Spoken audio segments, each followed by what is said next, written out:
Hello प्यारे बच्चों। तो कैसे हो आप सब। बहुत बहुत स्वागत है आप सभी का आज की इस वीडियो में। और आज की ये एक स्पेशल और most demanded video class 11th का आपका हिंदी का जो सब्जेक्ट है बच्चों, हिंदी इलेक्टिव यानी कि हिंदी ऐच्छिक। ठीक है, तो इसी के एनुअल के एग्जाम के लिए, एनुअल यानी कि आपका जो फाइनल एग्जाम होने वाला है 2025 और 26 के सेशन का, इसके लिए बहुत इंपॉर्टेंट वीडियो है बच्चों। क्योंकि जैसा कि आप सभी को पता है कि आने वाले कुछ ही दिनों में यानी कि 17 फरवरी 2026 को मॉर्निंग शिफ्ट के बच्चों का और 18 फरवरी 2026 को इवनिंग शिफ्ट के बच्चों का आपका हिंदी का जो फाइनल एग्जाम है बच्चों, एनुअल एग्जाम वार्षिक पेपर, ये होने वाला है। ठीक है, तो आपके 17 तारीख और 18 तारीख दोनों ही डेट्स और दोनों ही शिफ्ट के बच्चों के पेपर की जो प्रिपरेशन है, आपकी जो प्रैक्टिस है, उसको और बेहतर बनाते हुए, सिलेबस का रिवीजन करवाते हुए इस वीडियो में हम लेकर आए हैं बच्चों एक most important sample question paper को, जिसके हर एक क्वेश्चन को आपको मैं line to line, even word to word बहुत अच्छे से एक्सप्लेन करके सॉल्यूशन के साथ में समझाने वाला हूं। ठीक है, अब सुनो बड़े ध्यान से। आपके हिंदी के पेपर के लिए ना, ये तो केवल अभी शुरुआत है। जी हाँ बच्चों, क्योंकि ये तो केवल पहला सैंपल पेपर है। हम आपको 1 2 3 4 5 नहीं, बल्कि कम से भी कम 10 plus most important sample paper करवाएंगे बच्चों, और वो भी कंप्लीट सॉल्यूशन के साथ में। और आप यकीन मानो, अगर आपने ये 10 सैंपल पेपर अच्छे से कर लिए और हम आपके लिए जो वन शॉट की वीडियो लेके आएंगे वो अच्छे से कर ली, और 1 2 पीवाईक्यू भी करवाएंगे आपको, ये सारी चीजें कर ली ना आपने, तो आपके 80 आउट ऑफ बहुत अच्छे नंबर आ जाएंगे। ठीक है, चाहे आपने साल भर कुछ भी क्यों ना पढ़ा हो। ठीक है, तो बच्चों यहाँ पे आई बटन में आपके 10 सैंपल पेपर पीवाईक्यू हर एक की प्लेलिस्ट मिल जाएगी, तो आप वहां से देख लेना अगर आपकी कोई भी वीडियो मिस हो जाती है। ठीक है, तो पेपर जो है बच्चों, ये आपका 3 घंटे का आने वाला है और ये आएगा 80 नंबर का पेपर जो है। इसके पैटर्न को समझने के लिए आपको इसके सामान्य निर्देश जरूर पढ़ने चाहिए। ठीक है, तो हिंदी का जो पेपर है ये आपका 3 खंड में डिवाइड होगा, 3 सेक्शन होंगे, खंड का, खा और गा। ठीक है, और पूरे पेपर के अंदर टोटल आपसे 14 प्रश्न पूछे जाएंगे। खंड का जो रहेगा बच्चों, ये होगा आपठित बोध पर आधारित 2 प्रश्न, यानी कि इसमें आपके 2 क्वेश्चन होंगे। ठीक है, आपठित गद्यांश और पद्यांश का। ओके, फिर आपका खंड खा रहेगा, जो कि आपकी जो थर्ड बुक है ना हिंदी की, अभिव्यक्ति और माध्यम वाली, उससे संबंधित आपसे 5 प्रश्न पूछे जाएंगे। ठीक है, फिर आपका खंड गा रहेगा, इसमें आपकी जो दोनों किताबें हैं, अंतरा भाग 1 और अंतराल भाग 1, इससे संबंधित आपसे 7 प्रश्न पूछे जाएंगे, जिसमें क्वेश्चन आंसर हो गए, ठीक है, एमसीक्यूज हो गए, और जो सप्रसंग व्याख्या हो गए, ये हो गए, ये सारी चीजें होती हैं। ठीक है, अब ध्यान से सुनो, ये हमारे इस सैंपल पेपर 1 के पार्ट 1 की वीडियो है। तो पार्ट 1 के अंदर हम 2 सेक्शन को कवर करेंगे, खंड का और खा। ठीक है, अब देखो, खंड का जो है ये आपका अपठित बोध है, जिसमें आपको मैं बहुत अच्छे से प्रैक्टिस करवाऊंगा कि आपको अपठित गद्यांश कैसे करना है, अपठित पद्यांश कैसे करना है। ठीक है, और खंड खा ये हम इस पार्ट 1 की वीडियो में डिस्कस करेंगे। खंड खा के अंदर अभिव्यक्ति और माध्यम से संबंधित जितने भी मोस्ट इंपॉर्टेंट क्वेश्चन आंसर्स हैं वो हम डिस्कस करेंगे। ठीक है, दृश्य लेखन आपको कैसे लिखना होता है ये आपको मैं बहुत अच्छे समझाऊंगा, प्रतिवेदन कैसे लिखना होता है ये भी बताऊंगा, संपादक को कैसे पत्र लिखना है आपको, ठीक है, आवेदन पत्र और वो भी स्वविवृत साथ यानी कि बायोडेटा के साथ में कैसे लिखना है ये भी बताऊंगा। ठीक है, कार्यसूची कैसे लिखनी है, कार्यव्रत हो गया, प्रेस विज्ञापित हो गया, परिपत्र हो गया, सब कुछ इसी 1 घंटे की वीडियो में बहुत अच्छे से आपको मैं समझाने वाला हूं। ठीक है, इसीलिए आप सभी से रिक्वेस्ट है बच्चों कि इस वीडियो को कंप्लीटली एंड तक जरूर देखना, बहुत अच्छी आपकी मैं तैयारी करवा दूंगा। ठीक है, वीडियो देखने के बाद में वीडियो अच्छी लगती है तो लाइक करके आप हमारा मोटिवेशन बढ़ा सकते हैं। ठीक है, शेयर करना अपने दोस्तों में, कमेंट बॉक्स में अपना फीडबैक बताइएगा। टेलीग्राम ग्रुप को जरूर ज्वाइन करना बच्चों, सर्च कर लेना JSK 11 क्लास, और चैनल को सब्सक्राइब करके इस तरीके से आपको क्या करना है, बेल नोटिफिकेशन को ऑल पे सेट कर देना है। ठीक है, तो चलो बच्चों शुरुआत करते हैं हम अपने आज के सैंपल पेपर 1 के पार्ट 1 की वीडियो को। तैयार हो बच्चों, जल्दी से बोलो, आर यू रेडी? तो चलिए शुरू करेंगे। ओके, तो यहाँ पे देख सकते हैं प्यारे बच्चों, आज की इस वीडियो का जो हमारा पहला खंड है, यानी कि पहला सेक्शन खंड का आपठित बोध से संबंधित, वो यहाँ से शुरुआत हो जाता है। ठीक है, अब मैं आपको पहले दिखा दूं, देखो ये हमारा पहला प्रश्न है, जो कि क्या कहता है कि निम्नलिखित गद्यांश को ध्यान पूर्वक पढ़कर पूछे गए प्रश्नों का उत्तर दीजिए 10 नंबर का। ठीक है, अब देखिए ये जो है ना आपका इस तरह से गद्यांश रहेगा। ठीक है, थोड़ा सा मैंने छोटा लिया है ताकि आपकी प्रैक्टिस करवा सकूं। फिर आपसे कुछ एमसीक्यूज पूछे जाएंगे। ठीक, फिर आपसे 1 नंबर के 2 नंबर के क्वेश्चन पूछे जाएंगे। फिर आपका जो दूसरा क्वेश्चन है यहाँ पे देख सकते हैं, ये रहेगा आपका कि निम्नलिखित काव्यांश को ध्यानपूर्वक पढ़कर पूछे गए प्रश्नों के उत्तर दीजिए, और ये 8 नंबर का होगा, है ना। उसके बाद में फिर आपका देखेंगे यहाँ पे तो अव्यक्ति माध्यम शुरू होगा। तो हम एक एक करके हर एक चीज की प्रैक्टिस करेंगे, अच्छे से सारी चीजों को समझेंगे। ओके, चलो। तो देखो ये हमारा ना पहला पेपर है, तो इसीलिए मैंने ये जो गद्यांश है ना थोड़ा इजी लिया है, ताकि आपकी प्रैक्टिस भी हो जाए और आपको अच्छे से सारी चीजें समझ में आ जाए। ओके, तो चलो एक बार ना इसे मैं एक कवर कर दूं ताकि आपका ना फोकस रहे यहाँ पे। ओके, देखो बच्चों, अभी जब मैं एमसीक्यू करवाऊंगा ना तो आपसे मैं पूछूंगा कि बताओ कौन सा आंसर है इसका, तो इससे आपकी प्रैक्टिस हो जाएगी। तो पढ़ें इसको ध्यान से, ठीक है। देखो बच्चों, क्या लिखा हुआ है, भारतीय स्वतंत्रता संग्राम एक लंबा और संघर्षपूर्ण इतिहास है। यानी कि भारतीय स्वतंत्रता संग्राम जो है ये एक बहुत ही संघर्षपूर्ण इतिहास है, बहुत ही लंबा इतिहास है, जिसमें भारतीय जनता ने अंग्रेजों के खिलाफ अपनी स्वतंत्रता के लिए संघर्ष किया। ठीक है, और यह संघर्ष न केवल ब्रिटिश साम्राज्य के खिलाफ था, बल्कि यह भारतीयों के अधिकारों, भारतीयों के सम्मान और अपनी स्वाधीनता की रक्षा के लिए था। ठीक है, अंग्रेजों के खिलाफ जो हमने संघर्ष किया ना, वो सिर्फ ब्रिटिश साम्राज्य के खिलाफ ही नहीं, बल्कि भारतीयों के अधिकार, भारतीयों के सम्मान और स्वाधीनता की रक्षा के लिए था। आगे, स्वतंत्रता संग्राम की शुरुआत 1857 के विद्रोह से मानी जाती है। ठीक है, जिसे भारतीय इतिहास में सिपाही विद्रोह या फिर 1857 की क्रांति के नाम से जानते हैं। बच्चों, 12th क्लास में हिस्ट्री का एक चैप्टर है, आई थिंक 11th है या फिर 12th है। ठीक है, उसमें 1857 का जो रिवॉल्यूशन है, ठीक है, रिवोल्ट है, जो विद्रोह है, इसके बारे में पूरे चैप्टर में बता रखा है। ओके, तो जब आप 12th में आओगे ना तो मैं आपकी 12th में भी बहुत अच्छी प्रैक्टिस करवाऊंगा, इसीलिए आप हमारे चैनल को सब्सक्राइब कर लेना जरूर से। ओके, आगे देखो, 1857 के विद्रोह ने ब्रिटिश शासन को हिला दिया और भारतीय जनता में स्वतंत्रता की लहर उठी। इस संघर्ष में कई महान नेता और क्रांतिकारी शामिल थे। महात्मा गांधी का नेतृत्व इस आंदोलन में सबसे महत्वपूर्ण था। उन्होंने अहिंसा और सत्याग्रह के सिद्धांत को अपनाकर स्वतंत्रता संग्राम को एक नई दिशा दी। ठीक है, चलो आगे बढ़ते हैं। अब यहाँ पे देखेंगे तो इसको भी अंडरलाइन कर देते हैं। अब देखो, गांधी जी ने विभाजन और संघर्ष के बावजूद भारतीय समाज को एकजुट किया और उन्हें स्वतंत्रता की प्राप्ति की दिशा में प्रेरित किया। इसके अलावा महात्मा गांधी जी के अलावा भगत सिंह, चंद्रशेखर आजाद, लाला लाजपत राय, ठीक है, सुभाष चंद्र बोस, ऐसे बहुत सारे क्रांतिकारी थे जो कि स्वतंत्रता संग्राम का हिस्सा थे। भारतीय स्वतंत्रता संग्राम ने भारतीयों को एकजुट किया और उन्हें अपने अधिकारों के लिए आवाज उठाने का साहस दिया। 15 अगस्त 1947 को भारत को स्वतंत्रता तो मिली, लेकिन यह स्वतंत्रता कई सालों की कठिनाई और बहुत सारे भारतीयों के बलिदानों, क्रांतिकारियों के बलिदानों का परिणाम थे। इस स्वतंत्रता संग्राम ने भारतीय समाज को एक नई पहचान दी और भारत को एक स्वतंत्र और संप्रभु राष्ट्र के रूप में स्थापित किया। ठीक है, तो अब ये हो गया हमारा एक पैसेज। देखो यहाँ पे पता है मैंने पैसेज थोड़ा छोटा करवाया है। मान लीजिए कि जैसे आपके फाइनल के एग्जाम में आएगा ना, जैसे 100%, ठीक है, तो मैंने आपको सिर्फ 75% काफ़ी छोटा करवाया है। क्योंकि पता है अगर बहुत लंबा मैं पैसेज यहाँ पे ले लूँगा तो आपको प्रैक्टिस करने में दिक्कत हो जाएगी। ठीक है, इससे आपकी प्रैक्टिस बहुत अच्छी हो पाएगी। अब जैसे कि यहाँ पे आपसे मैं क्वेश्चन पूछता हूँ एमसीक्यू का, ठीक है, आप इस एमसीक्यू का आंसर करो। जैसे कि पहला क्वेश्चन है, भारतीय स्वतंत्रता संग्राम की जो शुरुआत है ये कब हुई बच्चों? ठीक है, तो अभी हमने देखा था कब हुई थी बच्चों, 1857, ठीक है, 1857।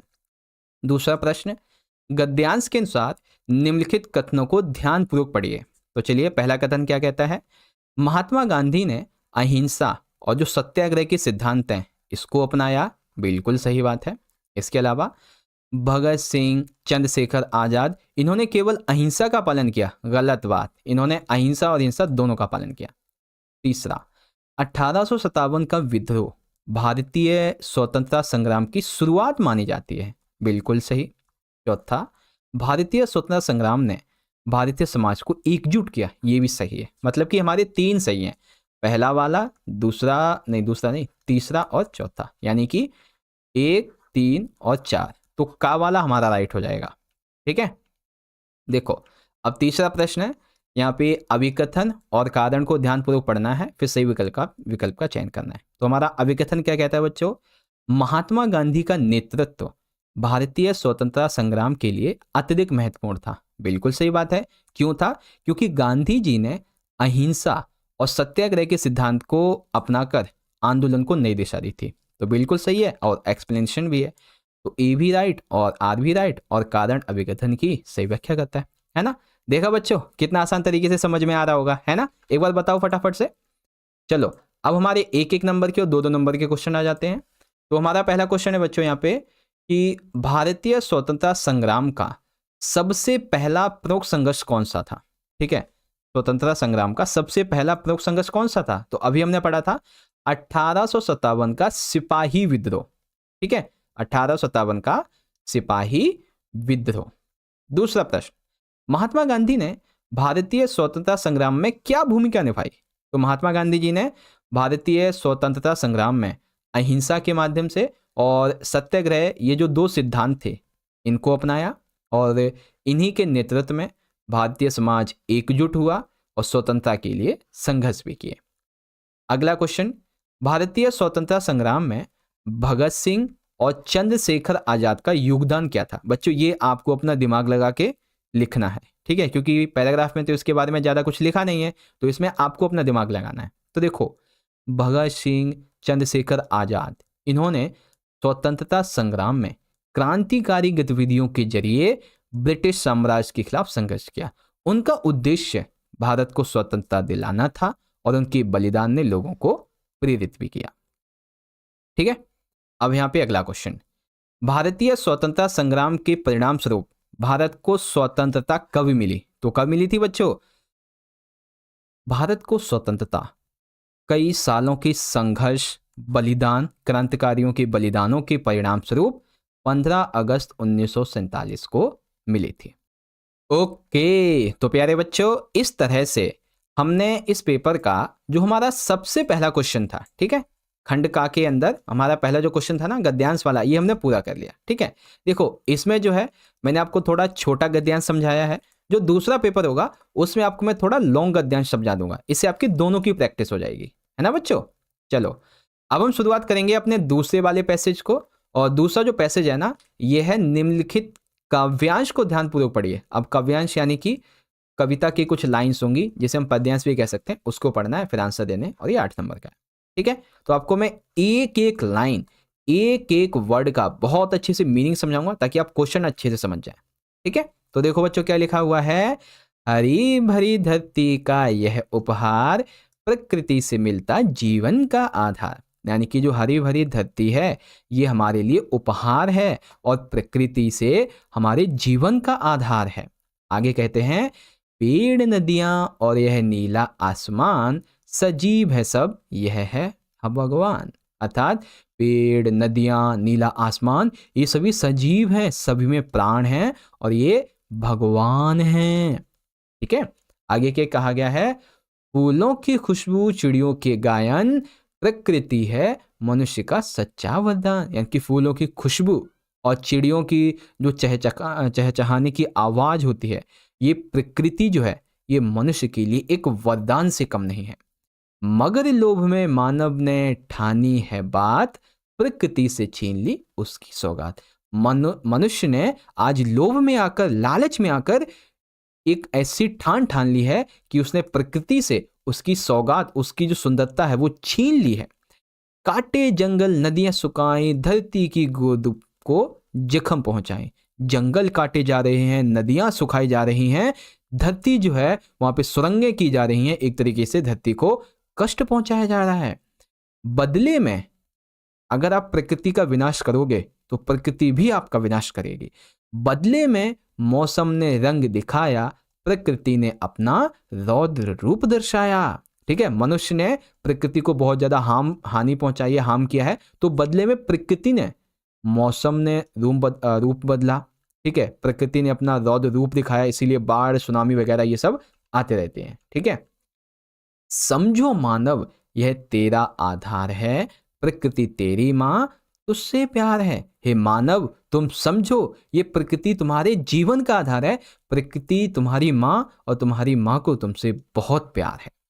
संरक्षण इसका अब तेरा धर्म है, वरना विनाश ही तेरा कर्म है। अगर तुम इसका संरक्षण नहीं करोगे, जो कि तुम्हारा धर्म है कि संरक्षण करना चाहिए, अगर नहीं करोगे तो विनाश ही तुम पाओगे। ठीक है, धरती को फिर से हरियाली लौटाओ, प्रकृति का मान सच्चे दिल से बढ़ाओ। ठीक है, जो तुमने जंगल, नदियां ये सब सुखा दिए, काट दिए, तो अब हरियाली लौटाओ और प्रकृति को सच्चे दिल से अपनाओ और उसे बढ़ाओ। याद रखो, प्रकृति के संग ही जीवन है, मनुष्य और प्रकृति का एक ही तन मन है। ठीक है, याद रखो, प्रकृति के साथ ही तुम्हारा जीवन है, मनुष्य और प्रकृति एक ही तन और मन है। ठीक है बच्चों, तो देखा एक एक लाइन को, एक एक वर्ड को कितना आसान तरीके से मैंने आपको समझाया है ना। चलो अब आपसे मैं प्रश्न पूछूंगा, ठीक है, आप मुझे आंसर बताते चलो। जैसे कि सबसे पहला प्रश्न है, प्रकृति से मिलता जीवन का आधार, इस लाइन का क्या मतलब है? ठीक है, तो इस लाइन का सिंपल सा मतलब यह है बच्चों कि प्रकृति जीवन के लिए आवश्यक संसाधन देती है। ठीक है, हमें बहुत ही इंपॉर्टेंट जो रिसोर्सेस होते हैं वो हमें प्रोवाइड करवाती है। दूसरा प्रश्न, पद्यांश के अनुसार निम्नलिखित कथनों को ध्यानपूर्वक पढ़िए। सबसे पहला कथन, मनुष्य ने अपने स्वार्थ के लिए जंगल काटे, सही बात। दूसरा, नदियों का सूखना प्राकृतिक घटना है, गलत बात, क्योंकि ये तो मनुष्य ने सुखाई है। मनुष्य और प्रकृति एक दूसरे पर निर्भर हैं। ठीक, धरती को हरियाली की आवश्यकता नहीं है, ये गलत है, क्योंकि भाई धरती को हरियाली की आवश्यकता है। ठीक है, और ये वाला सही है। तो मतलब कि यहाँ पे देखेंगे हमारा पहला सही है और तीसरा वाला, ये दो सही हैं। ओके, अब देखिए अभिकथन कारण। अभिकथन कहता है, प्रकृति का संरक्षण करना मनुष्य का कर्तव्य है। क्यों? क्योंकि प्रकृति के बिना मनुष्य का जीवन असंभव है। तो अभिकथन भी सही है, कारण भी सही है, और कारण अभिकथन की सही व्याख्या करता है। ठीक है, इस तरीके से आपको लिखना था। चलो अब एक एक नंबर के, दो नंबर के क्वेश्चन देख लेते हैं। ठीक है, हाँ देखो, चौथा क्वेश्चन क्या कहता है, धरती की गोद को जख्म पहुंचाई, इस लाइन का क्या मतलब है? तो इस लाइन का मतलब क्या है बच्चों, कि मनुष्य ने जंगल काटकर, नदियों को सुखाकर, प्रदूषण फैलाकर धरती को नुकसान पहुंचाया है। ठीक है, पांचवा, प्रकृति तेरी माँ, तुझसे प्यार है, इससे कवि क्या संदेश देना चाहता है? तो इस पंक्ति में कवि कहते हैं कि प्रकृति को माँ के रूप में यहाँ पे प्रस्तुत किया गया है। जिस प्रकार से माँ अपने बच्चों को पोषण देती है, वैसे ही प्रकृति मनुष्य को जीवन के लिए जरूरी संसाधन देती है। यह संदेश यहाँ पे दिया गया है कि हमें अपनी माँ की तरह ही प्रकृति का सम्मान और प्रकृति की रक्षा करनी चाहिए। ठीक, छठा प्रश्न, मनुष्य और प्रकृति का एक ही तन मन है, इस लाइन का क्या मतलब है? तो इस लाइन का मतलब है बच्चों, मनुष्य और प्रकृति एक दूसरे पर पूरी तरह से निर्भर हैं। यदि प्रकृति सुरक्षित और स्वस्थ होगी, तभी मानव जीवन भी सुखी और समृद्ध होगा। दोनों का संबंध ऐसा है कि एक के बिना दूसरे का अस्तित्व ही नहीं है। ठीक है, तो इस प्रकार से आपका जो पद्यांश था ना, कविता जो थी, इसको यहाँ पे मैंने बहुत अच्छे समझा दिया। और कितना टाइम लगा? मुश्किल से 5 से 6 मिनट, है ना। देखा, देखो समझना बहुत आसान है, बस आपको ना कोई एक अच्छा ऐसा टीचर मिले, ठीक है, एक अच्छा ऐसा गाइडेंस मिले, ठीक है, जो आपको अच्छे समझा सके। तो देखो भाई, मैं जो भी आपको 5 से 7 सैंपल पेपर करवाऊंगा ना, उसमें कोशिश यही करूंगा कि अपना 100% नहीं बल्कि 200% दे सकूं। ठीक है, ताकि आप बच्चे हर एक चीज को लाइन टू लाइन समझे, हर एक चीज को वर्ड टू वर्ड समझे। ओके बच्चों, तो चलो ये हो गया हमारा। अब हम शुरुआत करने वाले हैं अपने अगले खंड की। ठीक है, तो अब हमारा जो अगला खंड है, खंड नंबर खा, अभिव्यक्ति और माध्यम का, वो यहां से शुरुआत हो जाता है। ठीक है, तो अब इसमें देखो, इसमें हमारा सबसे पहले तीसरा प्रश्न होगा, निम्नलिखित प्रश्नों के उत्तर देने। अब इसमें 3 प्रश्न है, पहला होगा 1 नंबर का, दूसरा 2 नंबर का और तीसरा 2 नंबर का। जैसे कि पहला प्रश्न है यहाँ पे कि भारत में जो पत्रकारिता है इसकी शुरुआत कब हुई थी और कहाँ से हुई थी, ये आपको यहाँ पे बताना है। ठीक है, तो भारत में पत्रकारिता की शुरुआत कब हुई थी बच्चों? 1780 में। कहाँ से? जेम्स ऑगस्टस हिकी के बंगाल गजट से। ठीक है, तो बच्चों अगर आप कहेंगे कि इसके लिए कुछ एमसीक्यूज लेके आए, ठीक है ना, अव्यक्ति माध्यम के, तो मैं एमसीक्यू की एक वीडियो ला दूंगा। बाकी अव्यक्ति माध्यम के लिए मैं अलग से एक मोस्ट इंपॉर्टेंट क्वेश्चन की वीडियो लाऊंगा, एक नहीं बल्कि 2 वीडियो लेके आऊंगा। ठीक है, तो आप सभी बच्चे इन वीडियोस को देखने के लिए, जिस बच्चे ने भी चैनल को अभी तक सब्सक्राइब नहीं किया है कर लेना बच्चों, ऐसे ही वीडियोस को पाने के लिए। ठीक है, यहाँ पे आई बटन में वीडियोस दे दूंगा, लिंक दे दूंगा, देख लेना। चलो, दूसरा प्रश्न है सिनेमा के विकास का वर्णन कीजिए। सिनेमा, ठीक है, तो सिनेमा का विकास कैसे हुआ इसके बारे में बताना है। ठीक है, टॉपिक क्या है? सिनेमा का विकास। देखो बच्चों, सिनेमा जो है ये मनोरंजन के साथ साथ हमें सूचना, ज्ञान और संदेश देने का काम करता है। इनकी सिनेमा से न सिर्फ हमारा मनोरंजन होता है बल्कि हमें इंफॉर्मेशन, हमें नॉलेज और हमारे लिए जो भी संदेश होता है वो भी मिलता है।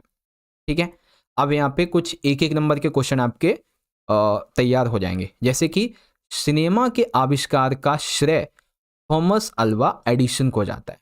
ठीक है, तो सिनेमा के आविष्कार का श्रेय किसे जाता है? थॉमस अल्वा एडिसन को। 1894 में फ्रांस में सबसे पहली film the arrival of train बनी थी। सबसे पहली फिल्म कौन सी थी बच्चों? The arrival of train. कहाँ बनी? फ्रांस में। कब? 1894 में। भारत की बात कर लेते हैं, तो भारत में सबसे पहली मूक फिल्म यानी कि बिना वॉइस वाली फिल्म 1913 में बनी थी, राजा हरिश्चंद्र नामक की, जो बनाई गई थी दादा साहब फल्के के द्वारा। ठीक है, उसके बाद 1931 में सबसे पहली बोलती फिल्म आलम आरा बनी थी। पहली बोलती फिल्म का क्या नाम था? आलम आरा। ठीक है, तो सिनेमा के विकास के बारे में बच्चों आप याद रखेंगे, सिनेमा के आविष्कार का श्रेय थॉमस अल्वा एडिसन को जाता है। The arrival of train France में बनी थी 1894 में पहली फिल्म। फिर भारत में मूक फिल्म 1993 में राजा हरिश्चंद्र दादा साहब फल्के के द्वारा बनाई गई। बोलती फिल्म 1931 में बनी थी आलम आरा। ओके, तो इस तरीके से आपका ये वाला हो गया। अब यहाँ पे हमारा अगला क्वेश्चन, पत्रकारिता के प्रकार लिखिए। बच्चों पत्रकारिता के तकरीबन 5 से लेके 6 प्रकार हैं। ठीक है, तो पेपर में आपसे 2 प्रकार पूछे जाएंगे, लेकिन आपको मैं जितने भी 5-6 प्रकार हैं सब बताऊंगा। ठीक है, तो आप उस हिसाब से इसको समझें। देखो बच्चों, तो हमारा टॉपिक क्या है, मैं इसको ना एक बार अंडरलाइन कर दूं ढंग से। टॉपिक है पत्रकारिता के प्रकार। ठीक है, जिसमें सबसे पहले खोजपरक पत्रकारिता है, फिर विशेषीकृत है, फिर वॉचडॉग है, फिर एडवोकेसी है। एक और थी, उसे मैंने हटा दिया क्योंकि 4 ही बहुत है अभी आपके लिए। तो सबसे पहले बात करेंगे खोजपरक पत्रकारिता की। देखो बच्चों, ये क्या होती है? ये एक ऐसी पत्रकारिता है जिसमें बहुत ही गहराई से छानबीन करके ऐसे तथ्यों को, ऐसी सूचनाओं को सामने लाने की कोशिश की जाती है जिन्हें दबाने व छुपाने का प्रयास किया जा रहा हो। इसीलिए इसे स्टिंग ऑपरेशन भी कहते हैं। या फिर आपसे पूछा जाए ना पेपर में 2 नंबर में कि स्टिंग ऑपरेशन नामक जो पत्रकारिता है इसका वर्णन कीजिए, तो याद रखना स्टिंग ऑपरेशन मूवीज में भी आपने देखा होगा कि किसी भी चीज को बड़ी ही गहराई से छानबीन करके ऐसे तथ्यों को, ऐसी सूचना को सामने लाया जाता है जो बहुत साल से छुपाए जा रहे हो या फिर छुपाने की कोशिश की जा रही हो, है ना, ये चीज। सेकंड, विशेषीकृत पत्रकारिता। अब विशेषीकृत है यानी कि कुछ पर्टिकुलर होगा ये, है ना, तो जैसे संसदीय, न्यायालय, कानून, आर्थिक, खेल विज्ञान, विकास, अपराध, फैशन, फिल्म या फिर अन्य जो चीजें हैं इनसे संबंधित जब भी कोई पत्रकार है ऐसी जो पत्रकारिता लेके आता है उसे विशेषीकृत कहते हैं। ठीक है, फिर आती है बच्चों वॉचडॉग पत्रकारिता। जैसा कि नाम से पता चलता है वॉच डॉग पत्रकारिता, तो इसका मतलब क्या है कि जब मीडिया सरकार के काम काज पर एकदम पैनी निगाह रखती है ना, एकदम हर एक छोटी सी चीज को गहराई से निगाह में रखती है, और जैसे ही लगता है कि कोई भी इन्होंने गड़बड़ी की है, कोई घोटाला किया है, तो उसका पर्दाफाश करके जनता के समक्ष लाती है, इसे वॉचडॉग पत्रकारिता कहते हैं। ठीक है, फिर आता है बच्चों एडवोकेसी पत्रकारिता। जब भी कोई समाचार संगठन किसी मुद्दे को उछाल कर उसके पक्ष में जनमत हासिल करने के लिए अभियान चलाते हैं, उसे एडवोकेसी या फिर पक्षधर पत्रकारिता कहते हैं। यानी कि मान लीजिए कोई भी इंसिडेंस हुआ, उस इंसिडेंस के ऊपर तकरीबन 4 से 5 न्यूज़ मीडिया हैं, ठीक है, न्यूज़ चैनल्स हैं, उन्होंने किसी एक ने अगर उसका पक्ष लिया तो वो उसी मुद्दे को इतना बढ़ाएंगे, इतना बढ़ाएंगे, इतना बढ़ाएंगे, इतना बढ़ाएंगे कि वो जनमत हासिल कर सकें, ठीक है। इसीलिए इसे एडवोकेसी या फिर कह लीजिए पक्षधर पत्रकारिता कहते हैं, ठीक है बच्चों। तो अब आपसे पेपर में अगर पूछा जाएगा कि बताओ, आपको बताना है खोजपरक पत्रकारिता क्या है, विशेषीकृत, वॉचडॉग या फिर एडवोकेसी, तो अब आप बता दोगे अच्छे से? मेरे हिसाब से तो बता दोगे, क्योंकि भाई मैंने तो आपको समझा दिया जहाँ तक है, बहुत ही आसान तरीके से, है ना बच्चों। चलो आगे देखते हैं। तो अब यहाँ पे शुरू होगा हमारा ग्रामेटिकल पार्ट, ओके, बड़े ध्यान से देखना। क्वेश्चन नंबर 4 कहता है कि दिए गए 3 शीर्षकों में से किसी एक शीर्षक पर 120 शब्दों में दृश्य लेखन लिखिए, ठीक है। अब दृश्य लेखन करना बच्चों बहुत आसान है। इसमें ना 5 नंबर में से 4 नंबर तो आप बहुत आसानी से ले आओगे, ठीक है, लेकिन 1 नंबर जो है ना, ये इसके लिए आपकी जो वर्डिंग्स होती है, आपने वर्ड किस लेवल के यूज़ किए हैं, ठीक है, आपने जो सेंटेंस बनाए हैं, जो भी लिखा है, वो 11वीं के बच्चे के लेवल का है या नहीं, ये मैटर करता है 1 नंबर के लिए। बाकी फॉर्मेट क्या है, कैसे लिखना है, वो तो मैं बता दूंगा, ठीक है। 4 नंबर तो मैं दिलवा दूंगा, 1 नंबर आप पे डिपेंड करता है। तो देखो टॉपिक क्या क्या है बच्चों, वैवाहिक समारोह में विदाई का दृश्य, ठीक, फिर है हिंदी विषय की कक्षा का दृश्य, और फिर है मेले का दृश्य, ठीक है। तो दृश्य लेखन भी आप 2 तरीके से लिख सकते हैं। एक तो नॉर्मल कि आपको जो टॉपिक दिया गया, जैसे वैवाहिक समारोह, तो आप कभी किसी शादी में गए होंगे, तो जो विदाई होती है ना, लड़की की जो विदाई होती है, दूल्हे की कार में जब बिठाया जाता है, डोली में बिठाया जाता है, तो उस समय जो विदाई होती है उसका दृश्य आपको अपने आंखों द्वारा देखा है उसे लिखना है, ठीक है। या फिर जब आपकी क्लास में हिंदी की क्लास चल रही होती है तो उसका आपको एक दृश्य लिखना है, या फिर आप जब मेले में घूमने गए हो कभी, तो उसके बारे में आपको लिखना है एक दृश्य लेखन, है ना। अब देखो लिखेंगे कैसे। तो लिखने के लिए सबसे पहले हमारे पास एक विषय है। विषय क्या है हमारा, वैवाहिक समारोह में विदाई का दृश्य, ठीक है। आपको मैं बाकी टॉपिक भी बताऊंगा। अब देखो, आप जो बात भी लिखोगे उसके कम से कम 5 से लेके 7 आपको क्या लिखने हैं, की पॉइंट्स बना लेने हैं, ठीक है। क्या बना लेने हैं, की पॉइंट्स बना लेने हैं। जैसे कि जब विदाई होती है तो बहुत सारे लोग होते हैं, दूल्हा दुल्हन, बहुत सारी रस्में, फिर आशीर्वाद, फिर विदाई, ऐसे होता है ना। इसी तरीके से आपको जो लिखना है फिर वो लिखें, और लास्ट में ये वर्ड कट्टू जरूर लिखना। अगर ये नहीं लिखा तो 1.5 मार्क्स आपका कट जाएगा। 1.5 यानी कि बेसिकली आधा नंबर आपका कट जाएगा यहाँ पे, ठीक है ना। याद रखें इस बात को, केवल इस एक वर्ड से। अब जैसे कि यहाँ पे लिखा है, तो मैंने लिखा विदाई अनुष्ठान है जो अलविदा या विदाई को संदर्भित करता है, ठीक है। अलविदा कहना या फिर विदाई, इसको संदर्भित करता है। विदाई समारोह एक हिंदू शादी के अंतिम चरण का प्रतीक है, जहां दुल्हन के माता पिता अपनी बेटी की विदाई करते हैं, ठीक है। मैंने देखा कि यहाँ से दुल्हन के जीवन में एक नई जो शुरुआत है वो होती है। एक बार शादी की सभी रस्में खत्म हो जाती हैं तो परिवार और रिश्तेदार दुल्हन के साथ शादी स्थल से बाहर निकलते हैं, और फिर जो माता पिता होते हैं वधू के, ठीक है, वो अपनी बेटी को थामे हुए दूल्हे से अनुरोध कर रहे हैं कि वह उनकी बेटी का ख्याल रखे, ठीक है, और हमेशा अपनी वैवाहिक जिंदगी को खुशीपूर्वक व्यतीत करें। अधिकतर हिंदू धर्म में दहलीज को पार करने से पहले मैंने देखा कि दुल्हन जो है वो माता पिता के घर की ओर अपने सिर के ऊपर से 3 बार चावल और सिक्कों की एक मुट्ठी फेंकती है ना। हर जगह रस्म अलग अलग होती है, कहीं चावल, कहीं सिक्के, तो कहीं कुछ फेंका जाता है। वह अपने माता पिता को गले लगाती है और आगे के नए जीवन के लिए उनकी व बड़े बुजुर्गों का आशीर्वाद लेने के लिए पैर छूती है। विदाई समारोह में अंतिम अनुष्ठान इस अवसर के लिए एक अच्छी तरह से सजाए कार में जोड़ा कदम रखता है और उनकी अंतिम विदाई शुरुआत होती है। दुल्हन के भाई, चचेरे भाई अपनी अच्छी किस्मत की कामना और अपनी बहन की अच्छी किस्मत की कामना, वैवाहिक जीवन की अपनी नई यात्रा की ओर दंपत्ति को आगे बढ़ाने के लिए कार या डोली में उसकी विदाई को संपन्न करते हैं। वो होता है ना कि कार में धक्का लगाते हैं या फिर डोली को आगे बढ़ाते हैं, इस तरीके से। ठीक है, तो दृश्य लेखन ऐसे आपको लिखना है।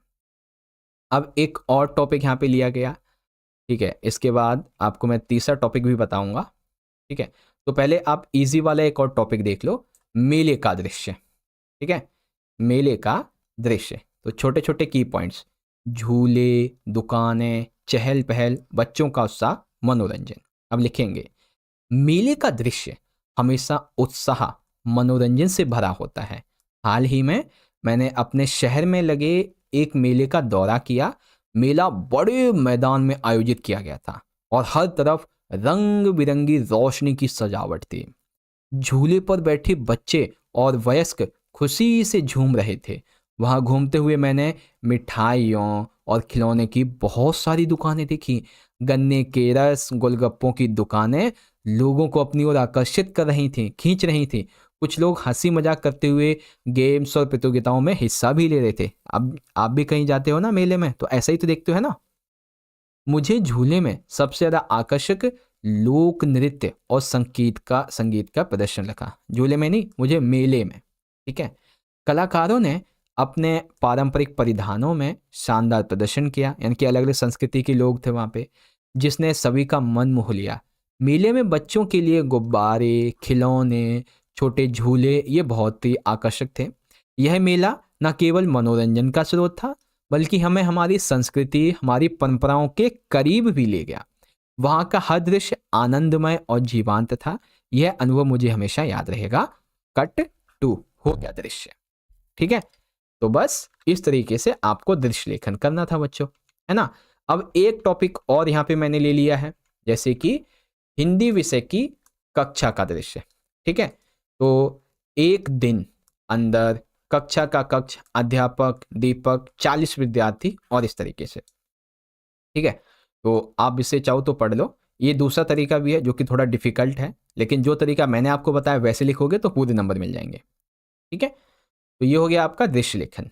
अब हम बढ़ेंगे अपने अगले प्रश्न की तरफ। तो अगला प्रश्न है हमारा प्रश्न नंबर 5। अब इस प्रश्न में क्या करना है, हमको किसी एक विषय पर, ठीक है, क्या करना है, 120 शब्दों में पत्र लिखना है। अब पत्र बेसिकली दो तरीके का है। एक तो आपको किसी अधिकारी को लिखना है, ठीक है, हो सकता है तो आपको किसी संपादक को पत्र लिखना होगा, है ना, अधिकारी या संपादक, इसे लिखना है। दूसरा पत्र होता है आवेदन पत्र। ठीक है, दूसरा पत्र होता है आवेदन पत्र। और आवेदन पत्र का ना आपको मैं 100% एक ऐसा फॉर्मेट बताऊंगा कि उस फॉर्मेट से ना 4 नंबर, इवन 4.5 नंबर आपके पूरे मिलेंगे, पूरे के पूरे डिट्टो मिलेंगे। ठीक है, आधा नंबर या फिर 1 नंबर डिपेंड करेगा कि आप उसे लिखते कैसे हो। ठीक है, तो बड़े ही ध्यान से आवेदन पत्र के फॉर्मेट को समझना। ओके, अब पहले हम जो संबंधित अधिकारी पत्र है इसे देखते हैं। तो देखो क्या लिखा हुआ है, आपके क्षेत्र में बिजली की आपूर्ति में लगातार अनियमितता हो रही है, यानी कि लगातार कमी हो रही है। बार बार बिजली के कटने से लोग परेशान हो रहे हैं, खासकर गर्मी में यह समस्या और बढ़ रही है।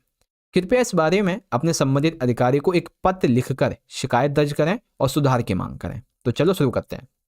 देखो, लेटर चाहे कोई भी हो, ठीक है, संपादक को लिखो या फिर आप चाहे किसी भी आवेदन पत्र को लिखो, यानी कि आवेदन पत्र, आपको क्या करना है, सबसे पहले आपको अपना एड्रेस लिखना है। ठीक है, फिर आपको अपनी डेट लिखनी है। ओके, फिर आपको सेंडर एड्रेस लिखना है जिससे मिलेगा, फिर आपको अपना विषय लिखना है। अब देखो ये सारे फॉर्मेट क्या है। सबसे पहला फॉर्मेट जो है ना बच्चों, वो क्या है, आपका पता। आपका पता अर्थात भेजने वाले का पता, यानी कि जो इसे लिख रहा है ये उसका पता। तो हमारा पता क्या है, परीक्षा भवन, काखागा रोड, नई दिल्ली, ये इस तरीके से। ठीक है, और अगर मान लो कि प्रश्न में ये कहा गया कि आप जो है ना रोहिणी सेक्टर 11, रोहिणी सेक्टर या फिर नोएडा सेक्टर या फिर करोल बाग यहाँ के रहने वाले हैं, तो आपको एड्रेस उस हिसाब से लिखना पड़ेगा। एड्रेस नहीं दे रखा है, नाम नहीं है ना, तो आप परीक्षा भवन काकागा रोड लिख सकते हो। ठीक है, फिर आपको लिखनी है बच्चों दिनांक। याद रखें, दिनांक जैसे मैंने लिखी है, ठीक है, 20 फरवरी 2025 इसी तरीके से आपको लिखनी है।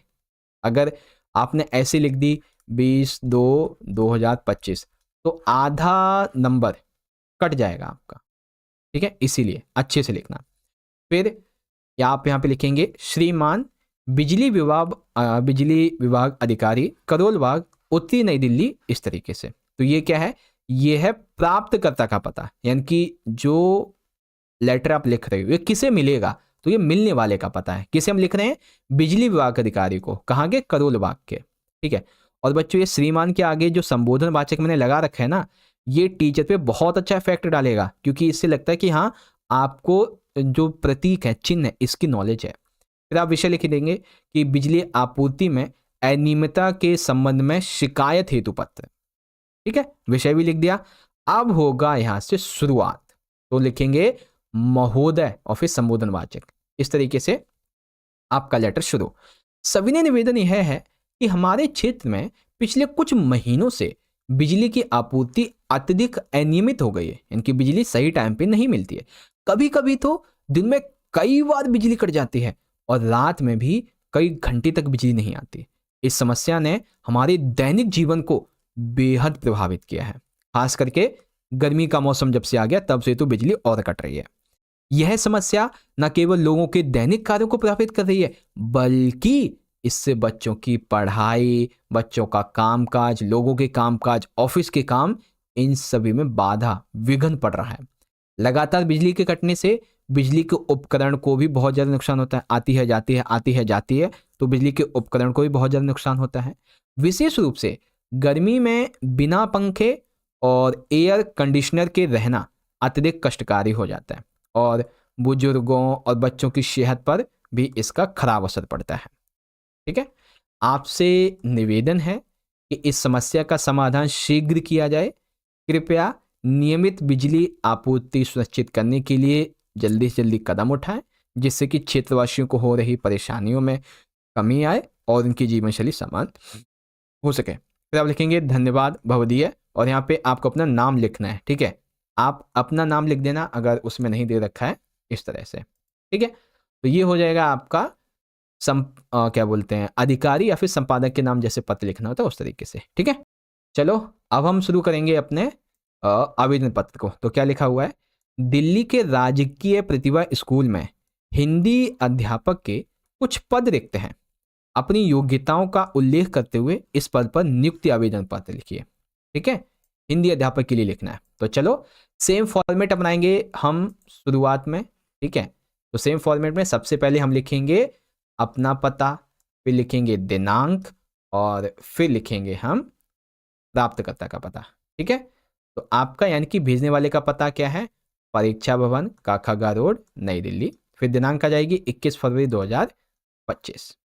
अब देखो, प्राप्तकर्ता का पता लिखने से पहले डेट के नीचे आपको लिखना है प्रति, इसमें, ठीक है। प्रति यहाँ पे क्यों लिखा गया है, प्रति का मतलब है कि आपने ना एक एडवर्टीजमेंट देखा था, ठीक है, उसी एडवर्टीजमेंट के रिप्लाई में आप ये उसको भेज रहे हो, ठीक है, ये मतलब होता है। तो प्रति माननीय प्रधानाचार्य जी, राजकीय प्रतिभा स्कूल, करोल बाग, नई दिल्ली। ये क्या विषय है, विषय है हिंदी अध्यापक पद हेतु आवेदन पत्र। इसके लिए हिंदी अध्यापक के पद हेतु आवेदन पत्र।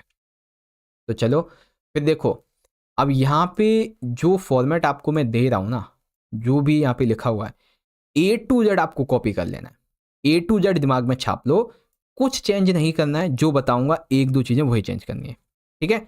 जैसे कि नैतिक समाचार पत्र में दिनांक 19 फरवरी 2025 को प्रकाशित विज्ञापन से यह ज्ञात हुआ कि दिल्ली के करोल बाग की काखागा कंपनी, जो भी संस्था का नाम है, जो भी विद्यालय का नाम है, वो सब यहाँ पे लिख देना है, ठीक है। जैसे हमारा विद्यालय का नाम है राजकीय वरिष्ठ स्कूल, ये संस्था, ये एनजीओ हो गया एक तरीके से। जो भी कंपनी का नाम है वो आपको लिख देना है। फिर पद का नाम, तो यहाँ पे पद क्या है, हिंदी अध्यापक, इसका पद रिक्त है, जिसके लिए मैं स्वयं को उम्मीदवार के रूप में प्रस्तुत कर रहा हूँ, कर रही हूँ। मैं आपको ये आश्वस्त करता हूँ कि यदि आप मुझे अवसर देंगे तो मैं अपना कार्य पूर्ण लगन, परिश्रम और निष्ठा से करूँगा। आशा है आप मेरे आवेदन पर ध्यानपूर्वक विचार करेंगे। मैं अपनी शैक्षिक योग्यताओं, कार्य अनुभव इन सभी का विवरण सहित अपना स्वयं संलग्न कर रहा हूं। ठीक है, तो इसके अंदर जो ये पूरा बॉक्स है ना, इसके अंदर आपको क्या चेंज करना है, सिर्फ आपकी कंपनी, आपकी संस्था, एनजीओ का नाम और आपका जो पद है, ठीक है ना, पद, ये चेंज करना है। बाकी ए टू जेड भवदीय, संलग्नक, स्वयंवृत, शैक्षणिक तथा प्रमाण पत्रों की प्रतिलिपियां, पासपोर्ट आकार का फोटो। फिर स्वयंवृत में क्या लिखते हैं हम अपना नाम, पिता का नाम, जन्म तिथि, स्थायी पता। ओके, अब शैक्षिक योग्यता में देखो, शैक्षिक योग्यताओं में ना आप इसमें से 4 तो ये पूरी की पूरी लिख देना, कोई सा भी आपका पद आ जाए, कोई सा भी पद। ठीक है, आपने 10वीं कहाँ से की, ये भी ए टू जेड, 12वीं ये भी ए टू जेड, स्नातक ए टू जेड और कंप्यूटर कोर्स, ये सब कुछ ए टू जेड आपको लिख देना है, सेम टू सेम। बस जो 5वीं वाली है ना, ये आपको आपके टॉपिक के हिसाब से चेंज कर देने। जैसे हिंदी अध्यापक के लिए तो हिंदी में पीएचडी कर रखी है, इंग्लिश अध्यापक के लिए है तो इंग्लिश में पीएचडी कर रखी है। ठीक है, किसी हॉस्पिटल में रिसेप्शनिस्ट के लिए है तो रिसेप्शनिस्ट की, डॉक्टर की है तो जो उससे संबंधित होती है वो डिग्री आपको लिख देनी है ना, ये चीज़ें। और उसके बाद जो भी इंफॉर्मेशन आप यहाँ पे देख रहे हो, जितनी भी ए टू जेड आप लिख दो, ए टू जेड, कुछ भी चेंज मत करो। जैसे अन्य योग्यताएं, कंप्यूटर का ज्ञान हो गया, कोडिंग हो गई, टीम वर्क मैनेजमेंट हो गया, पर्यावरण परामर्शदाता, कार्य अनुभव, ये आप अपने जो आपका टॉपिक होगा ना, ठीक है, जो आपका टॉपिक है, जो आपका पद है, उसके हिसाब से चेंज कर देना। जैसे कि हिंदी टीचर का था, ठीक है, तो मैंने राजकीय वरिष्ठ पब्लिक स्कूल में टीजीटी हिंदी मास्टर के रूप में 5 साल तक काम कर रखा है। अब जैसे मान लीजिए कि किसी होटल में जो फ्रंट ऑफिस होता है उसके लिए है, तो आप लिख दीजिए मैंने इस होटल में 3-4-5 साल तक काम कर रखा है। किसी कंपनी में मान लीजिए कोई भी डेटा एंट्री के लिए है, तो आप बता दीजिए किसी कंपनी में आपने ऑलरेडी 3-4 साल डेटा एंट्री का काम कर रखा है ना। तो टॉपिक पद के हिसाब से आपको चेंज कर देना। उपलब्धियां सेम रख दीजिए, कोई बात नहीं। अभिरुचियों की बात कर लीजिए तो संगीत हो गया, योगाभ्यास हो गया, थिएटर, नाटक मंचन, ये आप सेम टू सेम लिख सकते हो। भाषा का ज्ञान, हिंदी, अंग्रेजी, पंजाबी आती है। 2 व्यक्तियों का संपर्क आपको बता देना है इस तरीके से। फिर आपको दिनांक लिखनी और आपको हस्ताक्षर लिखना है। ठीक है, ये यहाँ पे 20 फरवरी आएगा दरअसल, क्योंकि जो डेट हमने ऊपर लिखी थी ना अभी, ये वाली देखो, अच्छा 21 ही है क्या यहाँ पे, हाँ चलो, यहाँ पे भी सेम 21 ही आएगा दरअसल। ओके, ये रहा 21 ही आएगा दरअसल। फिर आपको अपना नाम लिख देना है, बस इस तरह से आपका जो पेपर का ये टॉपिक है ना, ये वाला क्या बोलते हैं इसको, आवेदन पत्र, ये पूरा हो जाएगा। ठीक है, तो आवेदन पत्र में अगर आपसे मैं ये कहूँ ना कि आपको क्या चेंज करना है, तो बच्चों मेरे हिसाब से अब तो आप समझ गए होगे, है ना। जो भी स्क्रीन पे आपको दिख रहा है, इसमें क्या करना है, इसमें आपको यहाँ पे चेंज करना है कि भाई आप किसी कंपनी को लिख रहे हो, जिसे भी लिख रहे हो, फिर आपको अपना टॉपिक चेंज कर देना है। बाकी जो भी संस्था, जो पद नाम है वो लिख देना है। और क्या चेंज करना है, ये लास्ट वाली एक ये चेंज करनी है, और ये बाकी ए टू जेड जो भी दिख रहा है सब लिख दो। ओके, तो इस तरीके से हमारे दोनों ही पत्र पूरे हुए और ये हमारा पूरा हो गया। ओके, तो चलिए प्यारे बच्चों, अब हम शुरुआत करते हैं अपने अगले क्वेश्चन की। ठीक है, तो यहाँ पे आप देख सकते हैं बच्चों, इस वीडियो का हमारा काफी इंटरेस्टिंग क्वेश्चन जो है वो यहाँ से शुरुआत हो जाता है। क्वेश्चन नंबर 6, इसमें क्या कहा गया है कि दिए गए विषयों में से किसी भी एक विषय पर 120 शब्दों में व्यवहारिक लेखन कीजिए। व्यवहारिक लेखन अर्थात इसमें आपको प्रतिवेदन लेखन हो गया, ठीक है, या फिर इसमें आपको कार्यसूची तैयार करना हो गया, या इसके अलावा आपको प्रेस विज्ञापित तैयार करना हो गया, ये आएगा। ओके, एक चीज को ना मैं आपको पहले ही क्लियर कर दूं, एग्जाम के अंदर व्यवहारिक लेखन के केवल 2 क्वेश्चन आएंगे, जिसमें प्रतिवेदन कार्यसूची हो सकता है, प्रतिवेदन कार्यव्रत हो सकता है, ठीक है, प्रतिवेदन प्रेस विज्ञापित हो सकता है, प्रतिवेदन परिपत्र और पत्र हो सकता है ना, इस तरीके से आएगा। लेकिन आपको मैं हर पेपर में 3-3 टॉपिक करवाऊंगा, ठीक है, कार्यव्रत भी, परिपत्र भी, उपपरिपत्र सब करवा दूंगा, जिससे आपकी हर एक चीज की प्रैक्टिस हो जाएगी। ठीक है ना, तो चलो शुरू करें। देखिए पहला प्रश्न है, विद्यालय में वार्षिक खेल दिवस का आयोजन किया गया जिसमें विभिन्न खेल प्रतियोगिताओं का आयोजन हुआ, विजेताओं को पुरस्कार दिए गए। इस कार्यक्रम पर एक विस्तृत प्रतिवेदन लिखें। अर्थात आपके स्कूल में ना जो एनुअल स्पोर्ट्स डे होता है, वार्षिक खेल दिवस, ये बनाया गया, ठीक है। जो भी यहाँ पे प्रतियोगिताएं आयोजित हुई, विजेताओं को जो पुरस्कार मिले, इसके बारे में एक प्रतिवेदन लिखिए। बच्चों याद रखें, प्रतिवेदन जो है ना वो हमेशा पास्ट में लिखा जाएगा। पास्ट यानी कि जो ऑलरेडी हो चुका है, यानी कि जो ऑलरेडी डन हो चुका है, उस पर लिखा जाता है प्रतिवेदन, ठीक है। तो चलो लिखेंगे। सबसे पहले हमारा टॉपिक, विद्यालय में वार्षिक खेल दिवस पर जांच समिति का प्रतिवेदन। देखो कैसे लिखेंगे। हमारे विद्यालय में वार्षिक खेल दिवस का आयोजन बड़े ही धूमधाम से किया गया, जिसमें विभिन्न खेल प्रतियोगिताओं का आयोजन किया गया। इस आयोजन में विद्यार्थी, शिक्षक और इन सभी ने बढ़ चढ़कर भाग लिया, ठीक है। अब ये जो जांच समिति होती है, तो इसमें कुछ सदस्य शामिल थे, ठीक है। आप ये नाम चाहें तो नाम भी याद कर लो, या फिर अपने दोस्तों के भी नाम लिख सकते हो, ठीक है। तकरीबन आपको 5 से लेके 7 नाम लिखने हैं, जिसमें से एक तो सचिव होगा, एक अध्यक्ष होगा, और एक क्या नाम है, महानिदेशक होगा। महानिदेशक यहाँ पे मैं भूल गया, महानिदेशक हो गया, और बाकी के सब सदस्य होंगे, ठीक है। 5 से 7 के आपको नाम लिखने। जैसे मैंने श्रीमती राधा देवी जी को सचिव बना दिया है, प्रीति देवी को अध्यक्ष बना दिया है, मोहिनी देवी को सदस्य बना दिया, कृष्ण को सदस्य, शिवम को सदस्य, इस तरीके से, है ना। ये चीज़ें आप यहाँ पे प्रधानाचार्य के बारे में भी लिख सकते हैं, है ना, कि सबसे टॉप पे जो है ना, वैसे सबसे टॉप पे प्रधानाचार्य का नाम आएगा, ओके। चलो फिर यहाँ पे इतने लोगों की जो समिति थी, ठीक है ना, इतने लोगों की इस समिति ने निम्नलिखित प्रतिवेदन प्रस्तुत किया। क्या प्रतिवेदन प्रस्तुत किया? इन्होंने कहा, खेल दिवस का आयोजन विद्यार्थियों में खेल भावना और शारीरिक स्फूर्ति को बढ़ाने के लिए किया गया, ताकि वे मानसिक और शारीरिक रूप से स्वस्थ हो, ठीक है। इनका मानना था समिति के लोगों का कि ये जो खेल आयोजन है ना, विद्यार्थियों में खेल भावना के विकास के लिए और फिजिकल फिटनेस को बढ़ाने के लिए किया गया, ताकि ये मेंटली और फिजिकली हेल्थी रह सकें। विभिन्न खेलों में जैसे कि दौड़, क्रिकेट, बैडमिंटन, कबड्डी और अन्य खेल प्रतियोगिताओं का आयोजन किया गया, जिसमें विद्यार्थियों ने सक्रिय रूप से भाग लिया। विजेताओं को खेल दिवस पर सम्मानित किया गया, जिससे कि स्टूडेंट्स के अंदर एक उत्साह, एक मनोबल बढ़ा। खेल दिवस में विद्यार्थियों के साथ शिक्षकों ने भी भाग लिया। आप भी देखते हैं कि जब एनुअल स्पोर्ट्स डे होता है ना, एनुअल स्पोर्ट्स डे, वार्षिक खेल दिवस, तो उसमें आपके जो टीचर्स होते हैं वो भी भाग लेते हैं, है ना। तो जब टीचर भाग लेते हैं तो कार्यक्रम में कितना रोमांच आ जाता है ना, तो रोमांचक बना था।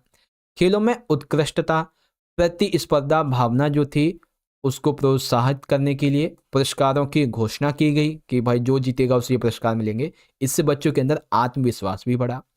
छात्रों को खेलों के महत्व और उनकी जीवन में भूमिका के बारे में उन्हें जागरूक भी किया गया, ठीक है, जिससे उन्हें एक स्वस्थ जीवन शैली अपनाने की प्रेरणा मिली। इस आयोजन में विद्यार्थियों ने सामाजिक सौहार्द, सामूहिक प्रयास को महत्व समझा, और यह खेल दिवस सफलतापूर्वक संपन्न हुआ, ठीक है। उसके बाद लिखेंगे आप यहाँ पे दिनांक 20 फरवरी 2025, और याद रखें जो भी नाम आपने 5 से लेके 7 ऊपर लिखे, वो सभी नाम आप यहाँ पे लिखेंगे, ठीक है। इस तरीके से आपका ये पूरा हो जाएगा। ओके प्यारे बच्चों, तो हमने प्रतिवेदन समझ लिया कैसे लिखना है, कैसे नहीं, सारी चीजें। अब दूसरे टॉपिक को डिस्कस करते हैं। दूसरा टॉपिक है बच्चों, आपके विद्यालय में शिक्षक दिवस के आयोजन के लिए कार्यसूची तैयार कीजिए, जिसमें सांस्कृतिक कार्यक्रम, भाषण और शिक्षकों के लिए सम्मान समारोह का आयोजन और संबंधित जिम्मेदारियों की जानकारी दी जाए। अर्थात अब क्या है, अब आपके स्कूल में शिक्षक दिवस आयोजन के लिए, अर्थात अब जो है ना शिक्षक दिवस, टीचर्स डे 5 सितंबर को जो मनाया जाता है, वो मनाया जाना है। तो उसके लिए क्या क्या कार्य होंगे उसकी सूची तैयार करनी है, ठीक है, जिसमें आपको सांस्कृतिक कार्यक्रम के बारे में, भाषण के बारे में और शिक्षकों के सम्मान समारोह के बारे में भी बताना है। ओके, तो चलो कार्यसूची तैयार करते हैं। तो देखो बच्चों, कार्यसूची इस तरीके से लिखेंगे, शिक्षक दिवस कार्यसूची। सबसे पहले ये छोटी छोटी 3-4 बातें, ठीक है, जैसे कि बैठक की तिथि 5 सितंबर 2025 सुबह 10 बजे स्थान प्रधानाचार्य का कक्ष। अब बारी आती है कार्यसूची की। तो लिखा हुआ है शिक्षक दिवस के आयोजन की तारीख और समय का निर्धारण किया गया। सांस्कृतिक कार्यक्रमों के लिए विद्यार्थियों का चयन किया गया और फिर उनकी तैयारी करवाई गई। भाषण और शिक्षक सम्मान समारोह के लिए तैयारियां शुरू की गई। सम्मान समारोह में पुरस्कार और प्रमाण पत्र का वितरण कैसे किया जाए ये डिसाइड किया गया। शिक्षकों के लिए सम्मानित करने की योजना और आयोजन स्थल की सजावट भी की गई। ठीक है, इसकी योजना बनाई गई। कार्यक्रम की शुरुआत, उद्घाटन, भाषण और श्रोताओं के स्वागत की व्यवस्था का ध्यान किया गया। जलपान, भोजन व्यवस्था, इसकी तैयारी का ज्ञान किया गया। छात्रों के लिए शिक्षकों के बारे में विचार प्रस्तुत करने का कार्यक्रम भी बनाया गया। धन्यवाद ज्ञापन और कार्यक्रम का समापन। उसके बाद कार्यक्रम के सफल आयोजन के लिए समिति के सभी सदस्यों को धन्यवाद। फिर हस्ताक्षर सचिव, शिक्षक दिवस आयोजन समिति, राजकीय सर्वोदय विद्यालय रोहिणी। ठीक है, तो ये चीजें तो बच्चों ध्यान से समझ लो एक बार। कार्यसूची का क्या मतलब होता है? कार्यसूची का मतलब होता है कि आयोजन के लिए जो कार्य करने हैं, ठीक है, जो कार्य करने हैं वो आपको बताना है।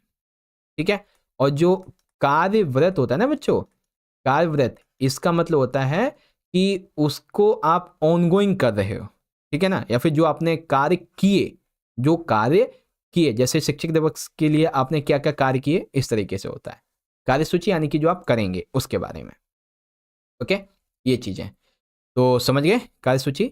अब बारी आती है हमारे तीसरे वाले पॉइंट की, और तीसरा पॉइंट है बच्चों प्रेस विज्ञापित। तो अखिल भारतीय साहित्य एवं सांस्कृतिक संस्थान के द्वारा आयोजित कार्यक्रमों में जुड़े लेखकों और कलाकारों के पारिश्रमिक में वृद्धि के लिए प्रेस विज्ञापित तैयार कीजिए।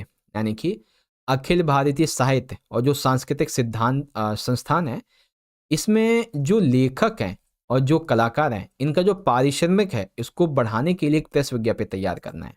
तो आओ, प्रेस विज्ञापित तैयार करना बहुत ही आसान है भाई। देखो, लिखेंगे इस तरीके से। देखो, प्रेस विज्ञापित के लिए याद रखिएगा आपको एक बॉक्स जरूर बनाना है, लेकिन ये बॉक्स कब बनाएंगे? जब आपका प्रेस विज्ञापित कंप्लीट हो जाए तब बनाना है। ओके, तो सबसे पहले हम लिखेंगे संस्था का नाम। तो संस्था नाम क्या है? अखिल भारतीय साहित्य एवं संस्कृति बोर्ड। ठीक है, क्या है ये प्रेस विज्ञापित है। फिर आपका यहां पे आ जाएगा टॉपिक। टॉपिक क्या है बच्चों? टॉपिक है अखिल भारतीय साहित्य एवं सांस्कृतिक संस्थान के द्वारा आयोजित कार्यक्रमों से जुड़े लेखकों और कलाकारों के पारिश्रमिक में वृद्धि। अब कैसे लिखेंगे? देखो, अखिल भारतीय साहित्य एवं संस्कृति बोर्ड ने यह निर्णय लिया है कि अखिल भारतीय साहित्य एवं संस्कृति संस्थान के द्वारा जो भी आयोजित कार्यक्रम से जुड़े लेखक हैं, जो कलाकार हैं, जो विशेषज्ञ हैं, इनके पारिश्रमिक, इनके सैलरी, इनके पैसों में तत्काल प्रभाव से वृद्धि कर दी जाए। ध्यान दीजिए, इससे पहले भी लेखकों, कलाकारों, इनके पारिश्रमिक में सन 2000 में संशोधन किया गया था, और पिछले कुछ समय से लेखकों और कलाकारों के द्वारा ये शिकायत की जा रही थी कि संस्थान के द्वारा दिए जाने वाला पारिश्रमिक की राशि बहुत कम है, जिसके कारण अच्छी प्रतिभाएं संस्थान से विमुख हो रही हैं। इसीलिए हमने यहाँ पे इसे बढ़ा दिया। लेखकों और कलाकारों की शिकायतों को ध्यान में रखते हुए बोर्ड ने पारिश्रमिक में बड़ी दरों को मंजूरी दे दी है, और ये विश्वास व्यक्त किया है कि इससे अच्छी प्रतिभाओं को आकर्षित करने में मदद मिलेगी और कार्यक्रम की गुणवत्ता में सुधार आएगा। ठीक है, तो इस तरीके से आपको इसे लिखना था, और ये आपका यहाँ पे पूरा हो गया। ठीक है बच्चों, तो ये प्रेस विज्ञापित ऐसे आपको लिखना है। ठीक है, चलो, तो इस तरीके से बच्चों हमारा जो छठा प्रश्न था, इसके तीनों टॉपिक आपको बता दिए मैंने। प्रतिवेदन कैसे लिखना है, कार्यसूची आपको कैसे तैयार करनी है, और प्रेस विज्ञापित कैसे तैयार करना है। ठीक है, चलिए अब हम इस वीडियो का सबसे आखिरी क्वेश्चन देखेंगे, जो कि क्वेश्चन नंबर 7 है, और इसमें बेसिकली क्या करना है, 7वें में जो प्रश्न आपको दिए जा रहे हैं ये 2-2 नंबर के हैं, जिसमें से आपको दोनों के आंसर देने हैं। ठीक है, पहला प्रश्न है बच्चों, एनी फ्रैंक की डायरी का नाम तथा वह किस भाषा में लिखी गई थी बताइए। ठीक है, तो बच्चों एनी फ्रैंक की डायरी के बारे में जो भी इंफॉर्मेशन है एक ही बार में आप यहाँ पे समझ लो। देखो एनी फ्रैंक की डायरी का नाम है the diary of a young girl. ठीक है, क्या नाम है? The diary of a young girl. इसमें कितने समय का इसमें वर्णन किया गया है? तो इन्होंने तकरीबन 16 साल का वर्णन किया है, 1929 से 1945 तक का। ठीक है, मतलब ये वर्णन नहीं, इनका जीवन है दरअसल। ठीक है, इनका जीवन है। 1929 में इनका जन्म हुआ था, 1945 में इनकी मृत्यु हो गई थी। ये डायरी किस भाषा में लिखी गई है? ये डच भाषा में लिखी गई है। किस में? डच भाषा में। डायरी में किस ईयर तक का वर्णन है? तो जून 1942 से अगस्त 1944 तक का इसमें वर्णन किया गया है। ठीक है, बाकी देखो अभी आपको मैं जो 5 से 7 सैंपल पेपर करवाऊंगा ना, उसमें डायरी क्या होती है, ठीक है, डायरी की अलग अलग व्यक्तियों ने क्या परिभाषाएं दी हैं, डायरी लिखते समय डायरी लेखन के अच्छे तरीके क्या हैं, डायरी लेखन के समक्ष क्या समस्याएं आती हैं, कैसे लिखना चाहिए, सब कुछ आपको मैं समझाऊंगा जो भी 5 से 7 पेपर होंगे। ठीक है, अब ऐसे ही दूसरा टॉपिक है पटकथा वाला। तो पटकथा की मूल इकाई क्या है और वह कैसे है? मूल इकाई क्या है और वो उसकी मूल इकाई कैसे है ये बताओ। तो देखो बच्चों, पटकथा की मूल इकाई दृश्य होता है, अर्थात पटकथा की मूल इकाई क्या है? दृश्य है। अब कैसे होता है दृश्य? तो अब इसको थोड़ा ध्यान से समझो। देखो बच्चों, एक दृश्य का निर्माण एक स्थान पर एक ही समय में लगातार चल रहे कार्य व्यापार के आधार पर होता है। यदि इनमें से किसी एक में भी कोई परिवर्तन होता है तो सारा दृश्य ही बदल जाता है। यानी कि एक दृश्य का निर्माण जो है ना, एक ही स्थान पर एक ही समय में लगातार चल रहे कार्य व्यापार के आधार पर होता है। अगर एक में भी चेंजेस हुए तो पूरा दृश्य बिगड़ जाएगा। जैसे कि उदाहरण के लिए पाठ्य पुस्तक आरोह के रजनी पाठ में दृश्य एक लीला बेन के फ्लैट का है। ठीक है, एक चैप्टर है आरोह किताब में रजनी पाठ में, जिसमें क्या है, लीला बेन का एक फ्लैट है। किसका? लीला बेन का। समय दोपहर का। ठीक है, देखो स्थान क्या है? ठीक, स्थान क्या है? स्थान है लीला बेन का फ्लैट। समय क्या है? समय है दोपहर का। दोपहर के समय उनका बेटा अमित स्कूल से वापस आने वाला है। दूसरा दृश्य अगले दिन का है और समय है दिन का। स्थान अमित के स्कूल के हेडमास्टर का कमरा। तीसरा दृश्य उसी दिन का है, समय है शाम का, स्थान है रजनी का फ्लैट। इस प्रकार तीनों दृश्य हैं तो अलग अलग स्थान के, इसीलिए बदल दिए गए हैं, है ना, लेकिन है तो एक ही दिन के ना, स्थान अलग है लेकिन दिन एक ही है। तो पटकथा की मूल इकाई इसीलिए क्या होती है? दृश्य होती है बच्चों। ठीक है, तो इस तरीके से आप इसे समझ सकते हैं और इजीली सारी चीजों को यहां से देख सकते हैं। ओके, तो आशा करता हूं बच्चों कि आपको सारी की सारी चीजें अब यहां से अच्छे से समझ में आ गई होंगी और जो भी हमारा टॉपिक है ये वाला यहां पे पूरा हो गया।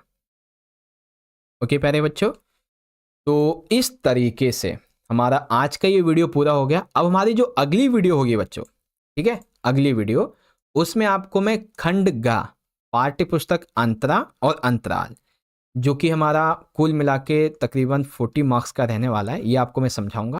ओके, तो इस तरह से प्यारे बच्चों आप सभी ने मेरे साथ मिलकर इस वीडियो के अंदर क्लास 11th के अपने हिंदी इलेक्टिव यानी कि हिंदी अच्छे के फाइनल के एग्जाम के लिए जो हमारा पहला वाला सैंपल पेपर है ना, इसके पार्ट 1 को यहाँ पे पूरा कर लिया है।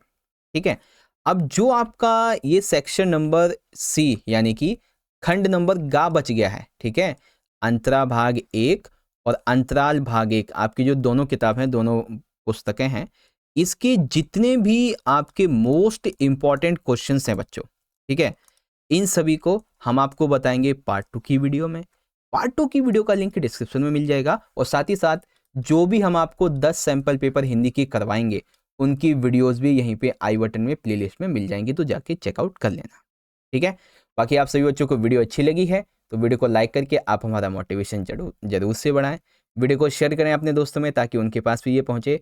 कमेंट बॉक्स में आप मुझे अपना फीडबैक बता सकते हैं और आप चाहें तो मुझे इंस्टा पे भी फॉलो कर सकते हैं, ये मेरी आईडी है। ठीक है, और एक जरूरी बात, इंपॉर्टेंट नोट्स पीडीएफ और अपडेट के लिए ये टेलीग्राम ग्रुप का हमारा हैंडल है, ठीक है। आपको इस पर सर्च करना है टेलीग्राम पे और जो ग्रुप आएगा उसे ज्वाइन कर लीजिएगा। बाकी चैनल को सब्सक्राइब करके इस तरीके से आपको बेल नोटिफिकेशन को ऑल पे सेट कर देना, ठीक है ना। तो चलो बच्चों, मिलते हैं आपसे इसी सैम्पल पेपर के पार्ट नंबर 2 की वीडियो के साथ। तब तक के लिए wish you very all the best.